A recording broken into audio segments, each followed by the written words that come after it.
Welcome, everybody, to the R&R Catcast, a fan-based podcast focusing on Montana State athletics. We're two dudes named Ryan from the state of Washington talking about our dear Montana State. We hope you enjoy.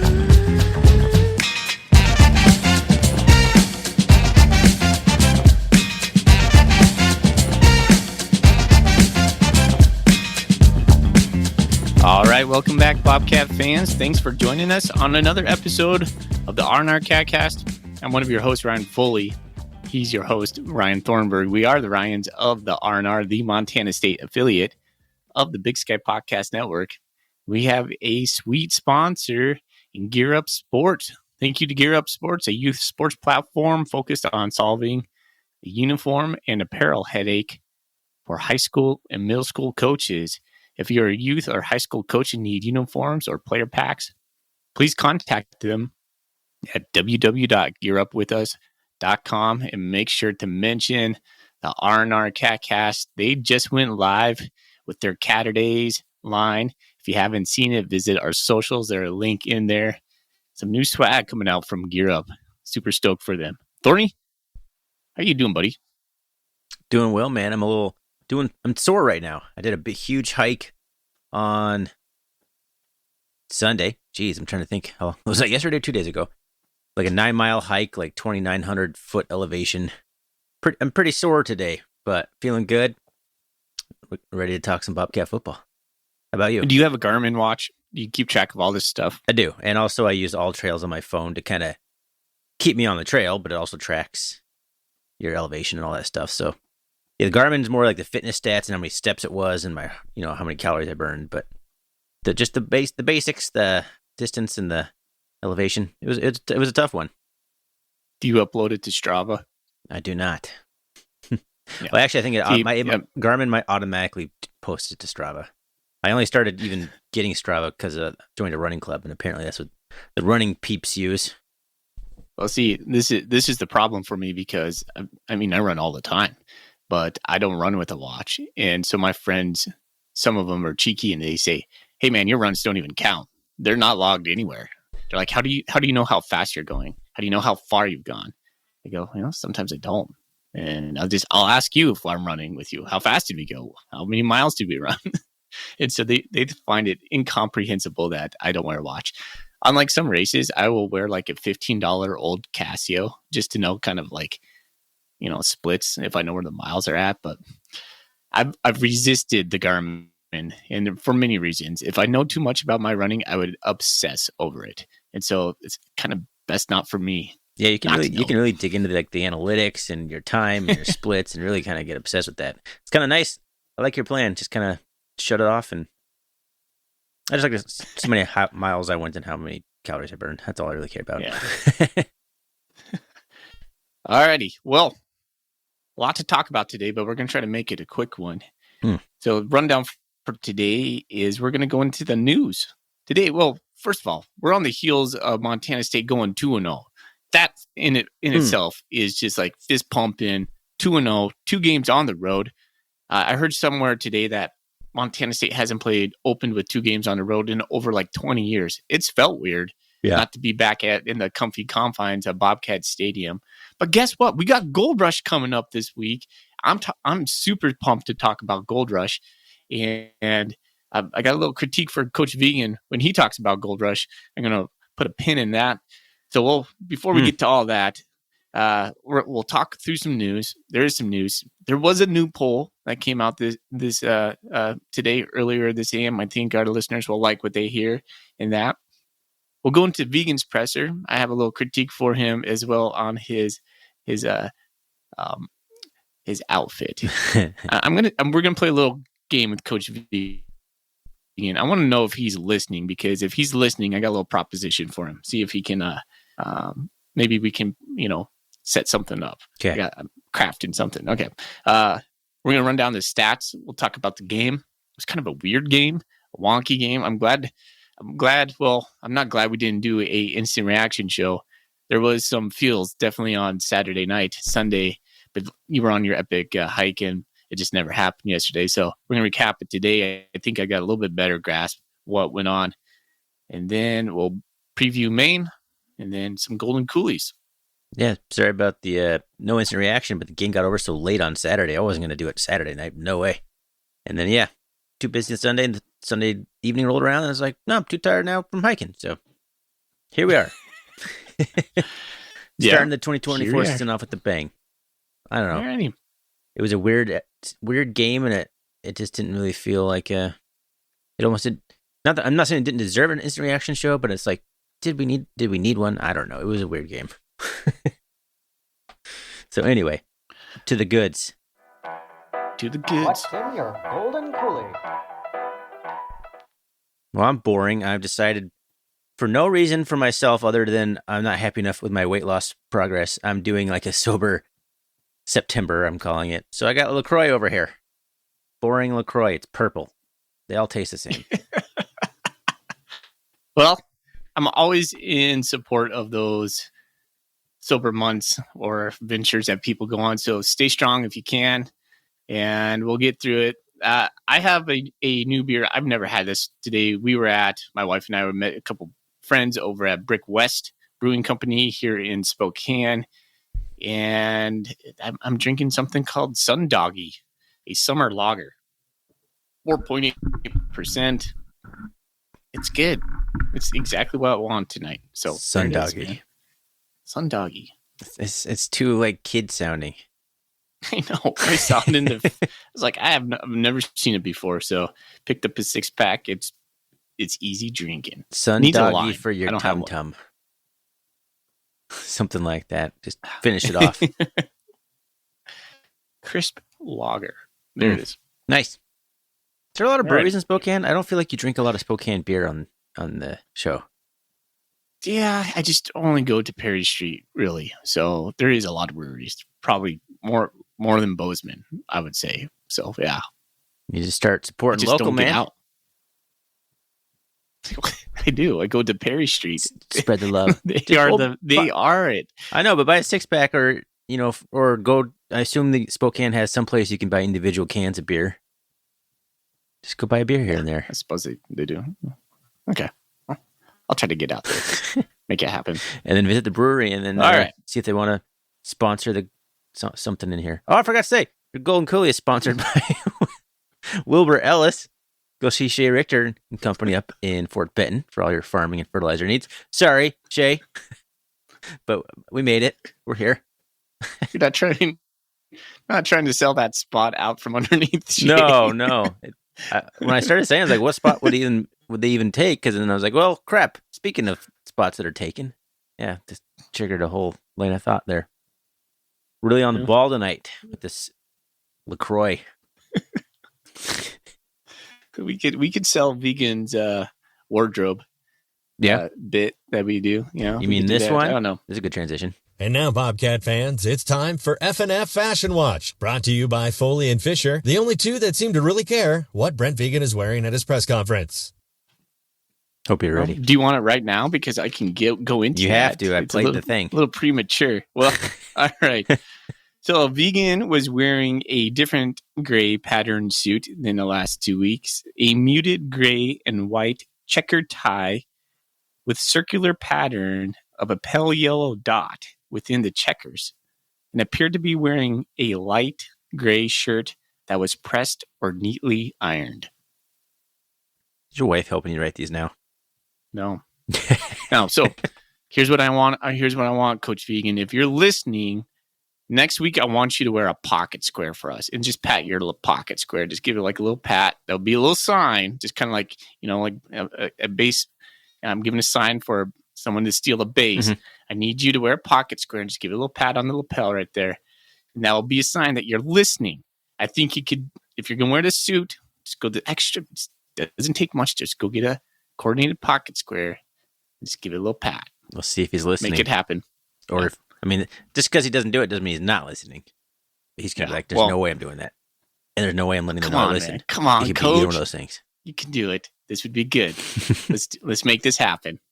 I'm going to be watching next week. I want to see pocket square. I've been closing my eyes when you do this. I'm just trying to let you paint the picture and see if I can conjure it up in my brain. This is a good one. I feel like I got a relatively good picture of vegan on this one. I did not watch the presser today, so I'm blind. I didn't listen to it. I know nothing about it. But You painted a good picture of what I think Brett Vigen would have looked like up on that beautiful stage with the crinkled corners that people complain about on Bobcat Nation.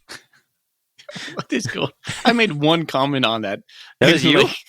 Yeah. Well, I made one comment how they don't frame it. Like, there's 4 different cameras in there, 3 different cameras, and one guy gets most of it, and then you got the big whiteboard in the back. I was like, just put the guy in focus. I don't know. Is it that hard just to have it in full view? I'm not sure. So, anyways, I'm happy they're doing it at least. But yeah, I think like MSU 01 is on there just holding on to that and won't let it go. He just continues to rib people on it. So, well, sorry if we just stoked the flames.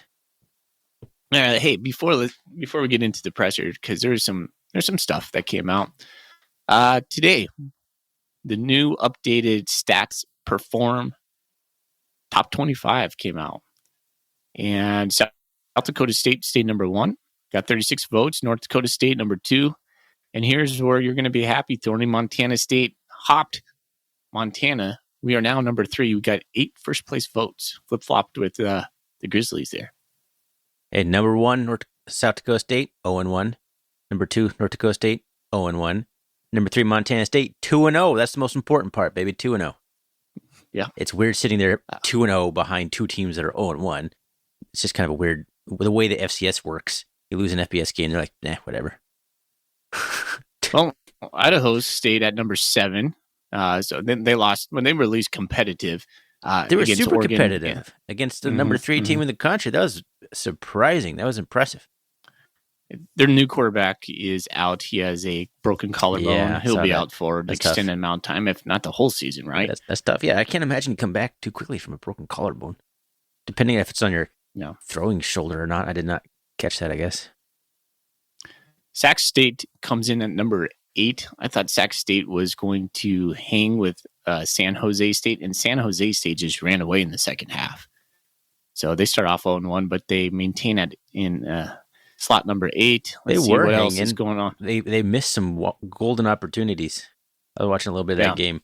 Wide open receivers, just like an inch overthrown, or guy drops it. I mean, they had their chances to really kind of go toe to toe. They did. Let's see here. So it looks like you see Davis. Who Davis play? Cal, yeah. Gosh, yes. Of course, Cal. And same thing. Davis was hanging with them. Land Larson looks like the man because he is the man. And Tim Plow's debut came up short, but showed well for a lot of that. Do you know game. what the score is? I didn't pay attention to any of that one. Yeah, I did, but I want to say they doubled him up. Like I think they got like 17 points on him in the second half, and just kind of ran away. So cool. Well, pretty good showing, I think, across the board from the Big Sky against their FBS foes. Foes. I saw Rush Reimer out there for Cal. TJ Sessions. Isn't that kind of crazy? That Montana State West. What do you think they're going to think about that? Do you think, like, in a year, Rush is going to be like, oh, that was a good choice? Because I don't see Cal being, like, all that competitive. Dude, he doesn't have to have Bozeman winners, and he gets to hang out in, like, California and get a great education, and like, all the women down there. I think he's probably doing all right. Dude, it's so crazy that the Cal's part of the ACC. When you see that logo, and you're like, you're literally touching the Nothing Pacific makes sense anymore, man. It's so weird. All right, let's see. Weber State comes in at number 24. So, yeah, quite a few Big Sky teams in the top 25, which is not surprising. But see if Eastern Washington can get up in the top 25 before we play them. That would give us a ranked win against them if we could pull that off. That'd be pretty cool. I know I'm going to go to that game. I'm trying to figure out what another game in Bozeman I'm going to head down to, but I want to make that happen soon. Yep. Fully needs to get back to the homeland. I know it's been a while. I miss game days in Bozeman. Miss it a lot. All righty. Well, so that's the poll. Some news came out today that Adam Jones was the national freshman of the week. Yeah, that must have been like the I don't know what outlet that was from, but that's pretty awesome. I tried to find the national or Big Sky Players of the Week. There was no release on that today. I didn't see anything. Did you? I did not. Let me go see if I can't pull it up here real quick while you talk. But no, I didn't see anything come through on Twitter. But I wasn't too active today. Yeah, I thought that there might have been a release because of Labor Day, but whatever. I didn't see anything come across that, and I did look it up on FCS or Big Sky Conference.com. I didn't see any press release. So if there's out there, I didn't see it. So they do it on the week where only one Big Sky team plays, and then in the week where everyone starts playing, they don't do it. At least not right away. Yeah, that's funny. Alrighty,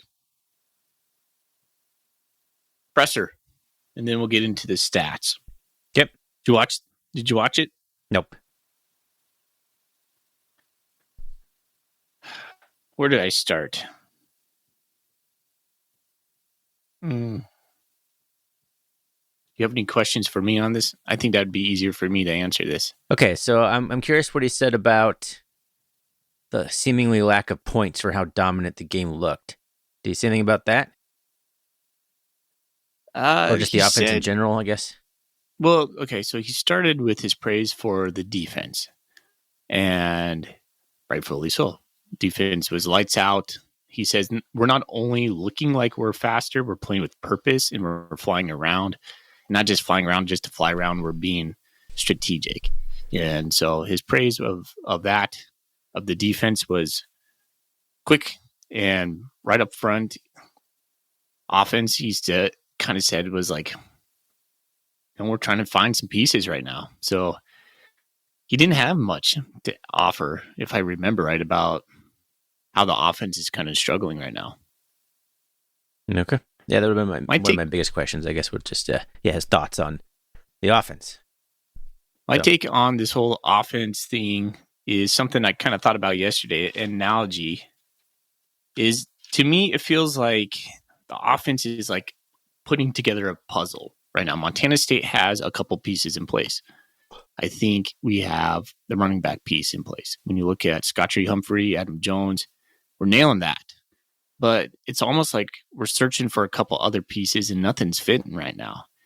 And I think when we find those pieces, when we recognize what those pieces are and they snap into place, the picture is going to take shape and we're going to cook. But play calling, the young offensive line reshuffle, it's just all of it just seems a little bit just like we're not finding the pieces to put together in the right spots right now. Yeah, I could go with that analogy. Yeah, pieces on the offensive line for sure, and it seemed like the wide receiver room was kind of solidified, but then against Utah Tech, they were putting everybody out there, so I'm not sure. They subbed a lot of guys in, so I don't know if that's part of it too. Like they had guys like, I saw Dane Steele had like switched jersey numbers and he was playing for a little bit. It's like they're putting everybody in there. Yeah. Alrighty. So yeah, when they talked a little bit about injuries, JT Reed, Burke Mastel, and Justice Perkins still going to be out. We talked a little bit about playing Maine. I went on to look at the the Coastal Athletic Association, and they have like 16 teams in that conference, which is just mind-boggling. I thought the Big Sky was bad, but they were.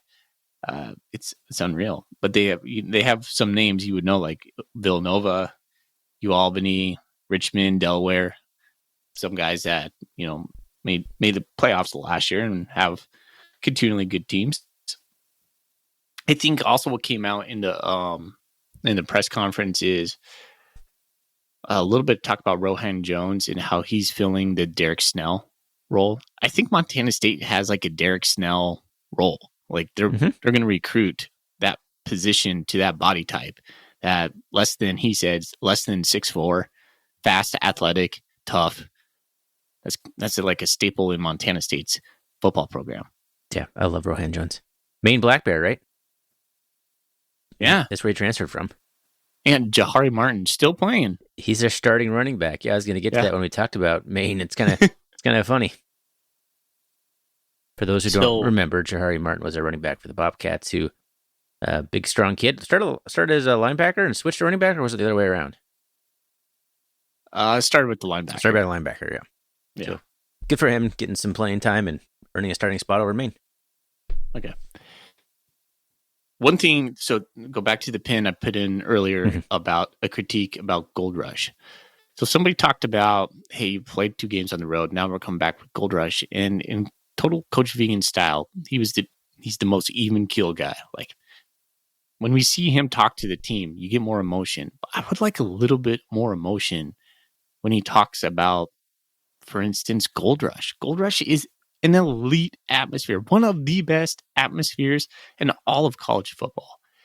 And he just kind of, he has a chance to really sell it in front of the cameras. And he was just like, yeah, it's going to be good. And, it's going to be fun. And we're pretty lucky. But I'm like, man, you're missing it because to me, it's the best. It's special. It's absolutely special. And there was no emphasis on the uniqueness that Gold Rush is. Yeah. Thought you lost the moment there. I mean, at the same time, what are you going to answer that same exact question every single year with the same answer? I don't know. That's a question that's going to come up like every year.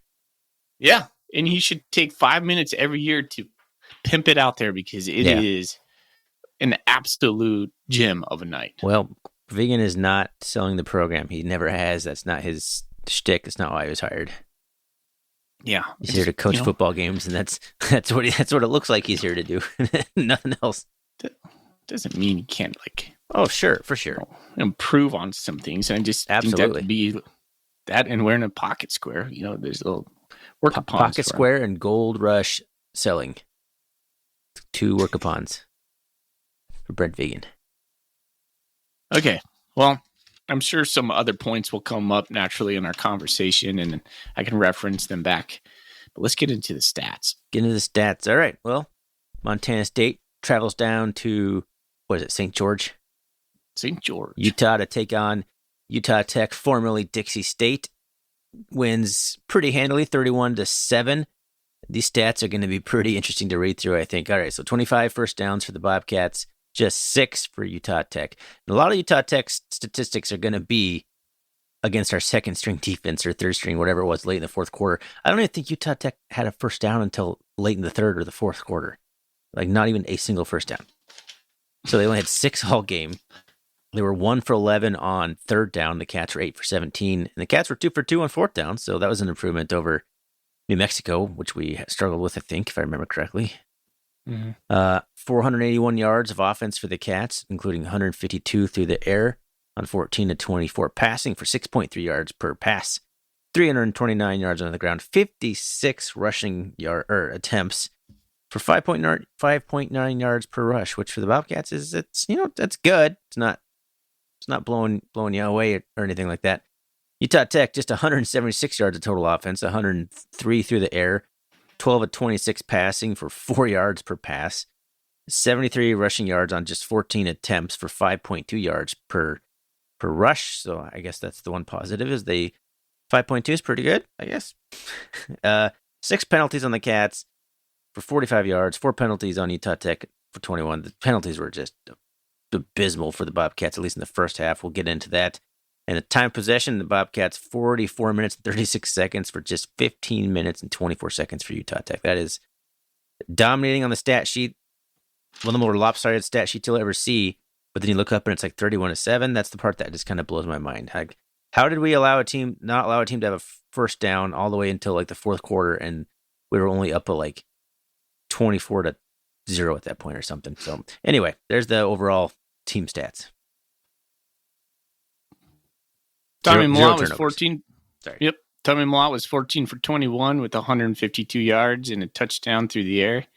He rushed the ball for 6 times, 71 yards, 2 touchdowns with a long of 47. Scott Tree took the ball touched it 20 times for 107 with a long of 22. Adam Jones had 11 touches for 53 yards. He caught the ball 3 times for 18 yards. That was wide open, by the way. His little out pass that they were doing in the flat right there, completely open. They should just continue to do it. He had a touchdown with a long of 16. Jared White, good to see Jared White get some touches. That's right. 10 touches for 49. He just has different vision than Scotchy does in Adam. So it was just, I like that. He had a long of 17. Colson Kuhn got some touches late in the game, 6 for 36 with a long of 10. Rohan Jones quickly climbing up some on my favorite player list for this year. 4 catches, 66. And then he had a touchdown of 45 yards. Taco Dowler had 1 catch for 25. But Taco, where he really shined is he caught 5 punts for 113 yards with a long of 53. He really flipped the field specifically twice for us. Miles Sandstead, 5 for 5 on extra points, 1 for 3 on a field goal. 28 yarder right down the miss, or 28 yard right down the tube. Missed a 32 yarder. Wasn't his fault. They didn't chip the outside rusher. I mean, the guy just came off free. But it was just, it's like when everybody's like, hold your butts. And then it gets blocked. You're like, oh my gosh. And then the next one, he just pulls it left. I don't know how we're still there. Brendan Hall, 4 punts for 166, 3 inside the 20, and then he had 6 touchbacks. Brendan Hall is an absolute weapon. That guy is first team All-American in my book. I mean, I don't think anybody's better than him in the conference or in maybe ever, like in the whole world. He's probably the best punter in college football. It seems like it. Yeah. Got on the biggest legs anyway. Yeah, Makeda Riley, 4 solo, 2 tackles for a loss, 5 total. I'd say the defensive stats weren't wildly like popping. So no sacks again. And that's something Coach talked about, that we're affecting the quarterback, but both teams we've played get the ball out really fast, but we had a lot of hurries, and it doesn't pop on the stat sheet, but we're playing good on the defensive line. Deacon Hill, their quarterback for Utah Tech, he played at Wisconsin, Iowa. He was Iowa's quarterback last year. Mm-hmm. Utah Tech. He's a big boy. Weighs like 270 or something like that. He was huge, which was, not gonna lie, pretty comical to see him score that rushing touchdown. Yeah, I think he was 2 for 25, 1 touchdown with the rush, 11 for 23 through the air, 104 yards. So, man, yeah, they didn't really get anything going in this game besides when we full on put in our second stringers. At one point at halftime, I wrote a little stat. MSU had 15 first downs for about 265-ish yards, somewhere in there. They had 0 first downs with 39 yards total. Complete domination. Yeah, it's one of the most dominating defensive performances I've seen in a long time. I don't care what program or what division, it's an FCS team, but even against a D2 team, like that would have been like still insanely impressive. Utah Tech looked pretty bad, but yeah, and never felt to me that we like absolutely blew the doors off of these guys. And we missed one right away. Right before we hit in the third quarter, right before we hit our field goal, Scotchay missed a Mack truck size hole on the right side. Colsane, Marcus Ware just cleared it out, and he ran into the bunch on the left side, and there was nothing but green in front of him for about 10 yards. It would have been there. That would have felt like, okay, game over, get Tommy out. This thing's over. This thing's done. But we missed that. And I think Adam Jones stumbled one time, where if he doesn't stumble, we score. But like we scored like 63 on these guys, different coaching staff. So second week in a row, Montana State has to deal with unknown coaching staff. And their head coach was a defensive guy as well, comes from some notable trees, and they play good defense against us. But I have some critiques. What do you think on as far as our offense? Like we were kind of talking about that. It just seemed vanilla. There's a lot of RPO, same exact play. It felt like, I don't know. It was hard to describe. for how many we were piling up yards, not like insane amount of yards, but we were piling up yards, and it just didn't seem like we were scoring points, and we weren't turning the ball over. So like a lot of times you get a lot of yards, but then a few turnovers. So it was just like, why weren't we scoring more points? I know we had a lot of penalties, so there could be more yards because we kept shooting ourselves in the foot, especially early on. We kept getting like false starts or a holding call. We had some stuff called back. So we just kind of shot ourselves in the foot a little bit there for a while. But I don't know, it just 14-0 at halftime didn't feel indicative of how dominating it looked and felt. No. Second week in a row, Montana State's gotten off to kind of a slow start.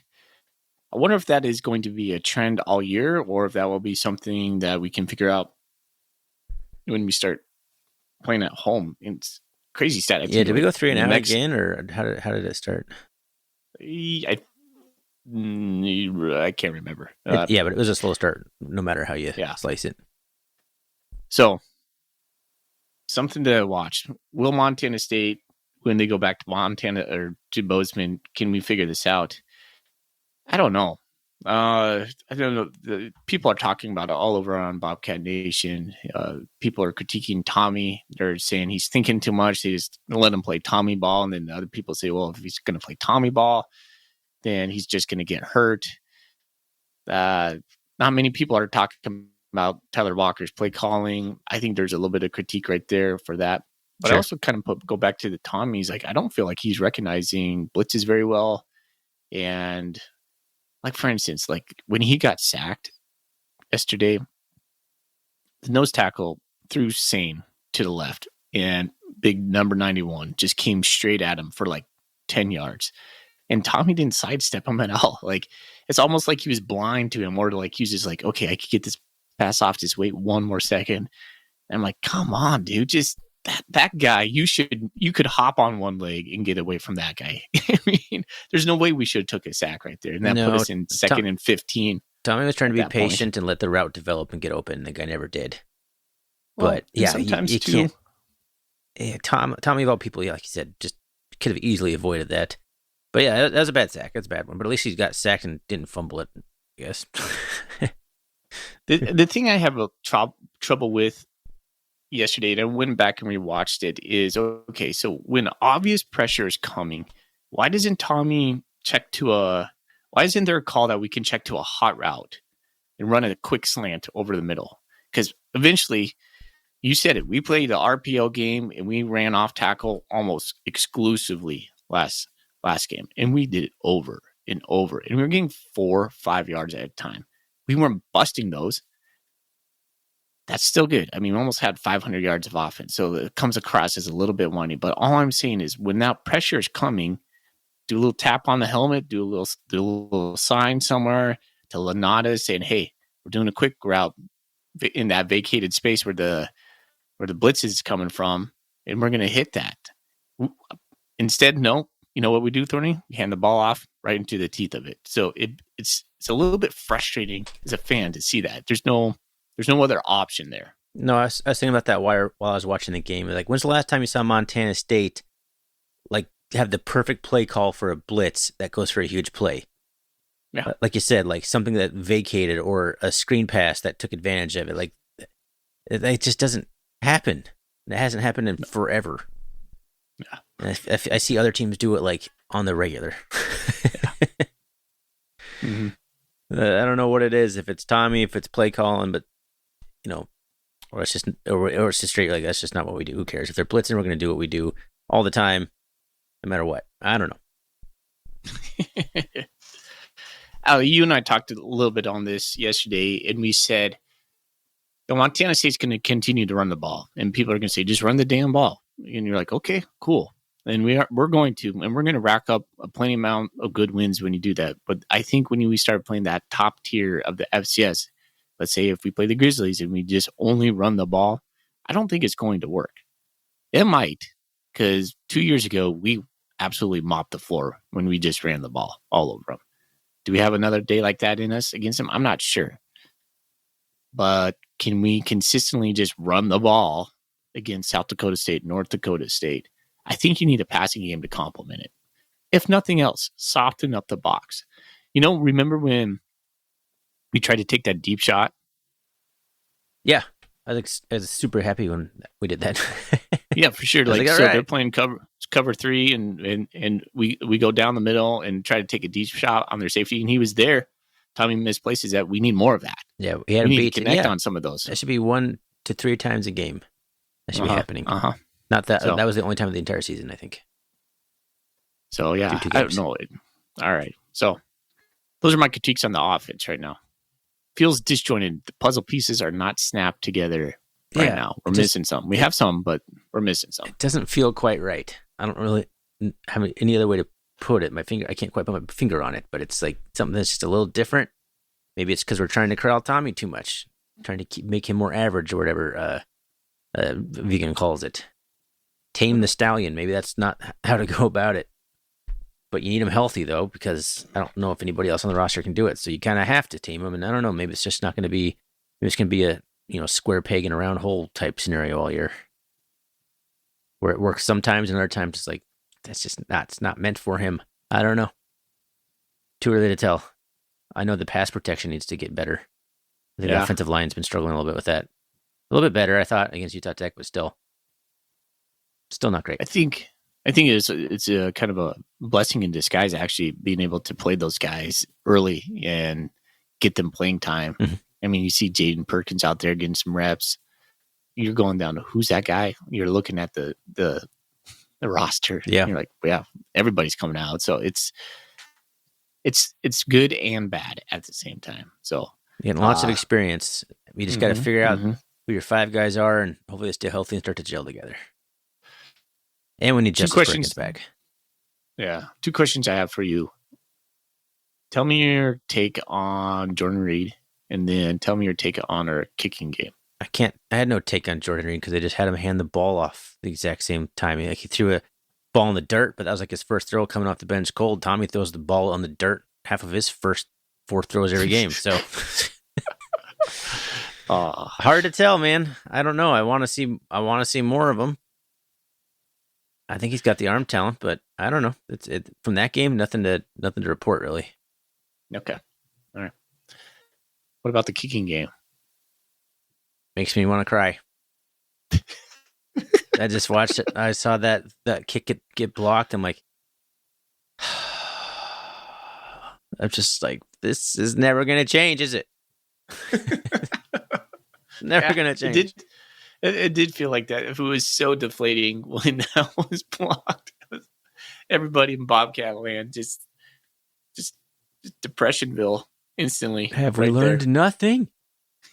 And he misses a field goal. I was just like, I know Kotzman's injured, but if that's, I mean, at what point do you put Brennan Hall back there again? Yeah, I don't know. Oh man. Can you do drop kick field goals in college? Can you do a drop kick field goal? I don't even know what you're talking about right now.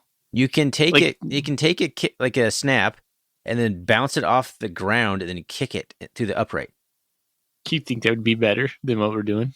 Because I only know this because Doug Flutie did it in the NFL 20 years ago. I think it used to be a thing before, like holders, and I don't know if it's still a rule. I don't know if it's a college rule, but Brendan Hall bouncing it off the turf and then kicking it might be a better option. All right. Someone out there tell us if the drop kick is still, if it's legal in college football. Yeah. Montana State pioneers that, brings it back. Oh, man. Somebody has an acronym right now on Bobcat Nation. They're like, never kick again. NKA. Or what's that? Run the damn ball. NKA. Never kick again. Never kick. The no kick gang. Kind of last thought for me on the offense. Montana State did have a chance to move the ball, and we just didn't. Specifically on third down, we go like 3rd and 5, and we tried to pass it. And a couple times we hit Rohan Jones, who has amazing hands, by the way, but they weren't going to stop. We could run the ball on 3rd and 5, and then 4th down. They weren't going to stop it. No, we were getting like 3-4 yards easily. And sometimes we'd get 10, 12. And so it was weird. I was just like, Yeah, what was the long run? Oh, let me go take a look at that. I mean, Tommy had the long of 47, but other than that, Country had a 22-yarder, Jones had a 16-yarder, and White had a 17-yarder. So it was just like normally when you have like 6 yards to carry, there's a couple long ones in there and a couple. Like I felt like it was just like literally 6 yards every carry. No more, no less. It was like it. Yeah. I was expecting at least 2 more just to the house calls. And that would have felt like the game was in hand. So I'd have to really rewatch to see how Utah Tech was really playing it. If they just kind of were in a zone and just kind of keeping everything in front of them. I don't really, I'm not the best football mind. I'd be curious to kind of hear someone's opinion on how they defended us. I thought they were playing a lot of cover 3, and they rushed 4 guys, and they brought some blitzes. So I don't know. They were pretty gap sound. We just couldn't break them. So I thought they did pretty good actually on defense. They defended well. Well, I think we kept it pretty vanilla for them to defend as well, at least to my untrained eye. All right. Defense. Anything else on this game? Defense was lights out, man. They were flying around, like Vigan said. They were hitting hard. There was many times where the quarterback, it was like a 6-yard pass, but he'd hit his receiver, and the guy would have it in his hands, and somebody stuck him hard enough to pop the ball loose. Like there's some legit hard hit pass breakups in this game by the Bobcat defense. Bryce Grebe had a great pass breakup over the middle. Yeah, he had really good coverage. Yeah, he put like his arm kind of like on the hip, and then reached his hand across. I was like, dang, that was like perfect technique right there. Taki Ulalakipa out there playing a lot. I was like, who's 17? I know. I had saw to get the 17. roster out. He looks Someone good, switched numbers. Tall, rangy, kind of fluid, fast. I was like, all right. There's a kid who has some juice. Now he's number 2 on the depth chart this week in free safety. There you I'm not sure if Blake Stillwell's in the doghouse after kicking the ball around at Utah Tech or in Mexico. New Mexico. Yeah. Bit of a hothead, which you like, but you gotta rein it in a little sometimes. I was still a little concerned the defensive line not getting any sacks, and I know Brent Vigen's talking about it, and I know that teams are doing quick drops and all that stuff, but for a team that had like 41 sacks last year to have 0 through the first 2 games is cool. Not great, and also 0 turnovers through 2 games. 0 turnovers. I guess we had the 1 fumble. I'm not counting that one. So 0 real forced turnovers through 2 games is not a real positive sign either. If you're not getting home, you're not getting sacks, you're not turning the ball over. The potential of being Idaho'd to death. Or New Mexico, what they did a lot of that game too, where they just hit you for little 6 to 10 yard passes over and over and over. So Montana State also plays a lot of cover 3. And in the cover 3 defense, you have the flats, which are like just like those curl routes over to the sideline. They're open. That's like a critique on that defense. 6 yards over and over. Quick passes are a big problem for cover 3. So we're just not playing a lot of man, or is cover 3? I don't know. Man? So it's a zone defense. So you got the free safety in the back. He takes the middle third, and then your 2 corners are taking the outer thirds. So what Montana State's banking on this year, from what I've seen and what I've been listening to, is those corners aren't bailing anymore. They're playing more up. So playing press coverage. And so that's going to help take away those or like clog up those spots on the side, those flat routes that I'm talking about. But I really don't know. This is just Ryan Foley just trying to piece together a defense from what I'm seeing and reading. No one's telling me any of this, so I could be completely wrong. But we're trying to evolve here on our podcast. I'm trying, guys. I'm trying. Actually, learn a little bit more about football. Yeah.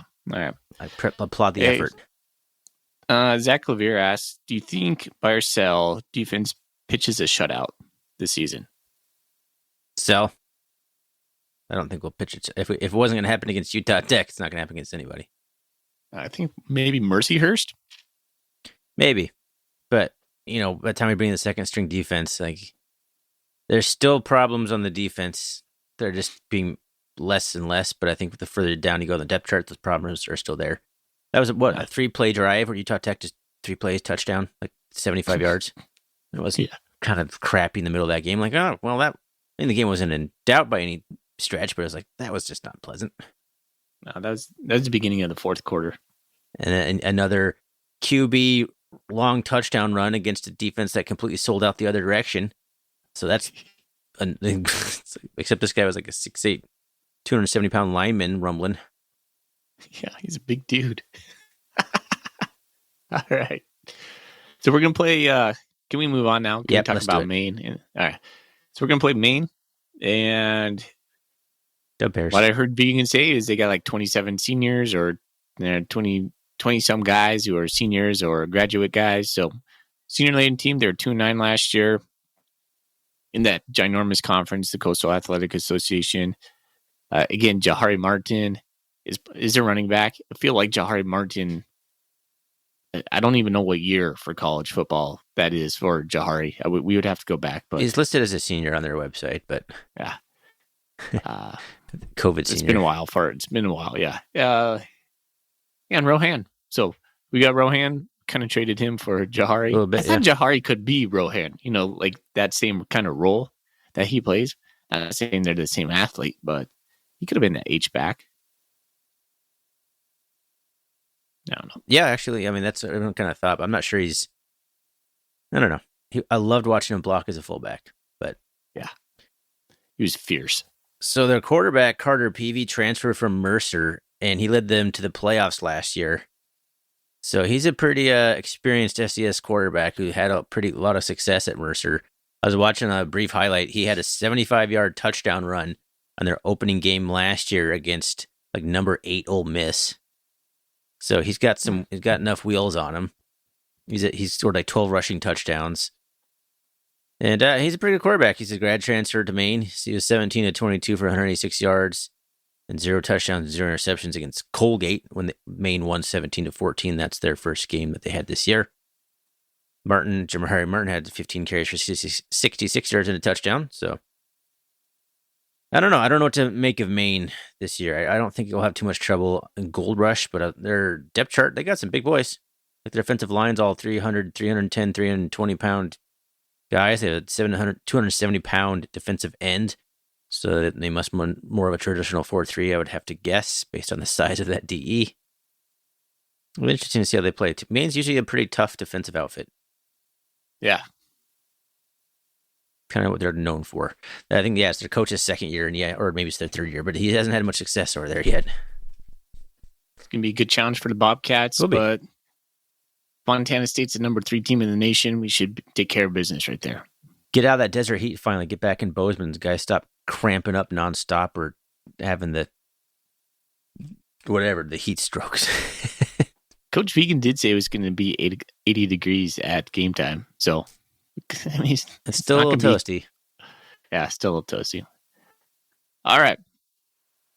Anything else on Maine? You want to get into some golden coolies? I think that's probably pretty good. Sorry about that. Not much of a preview on Maine. Probably some better content out there for that game preview.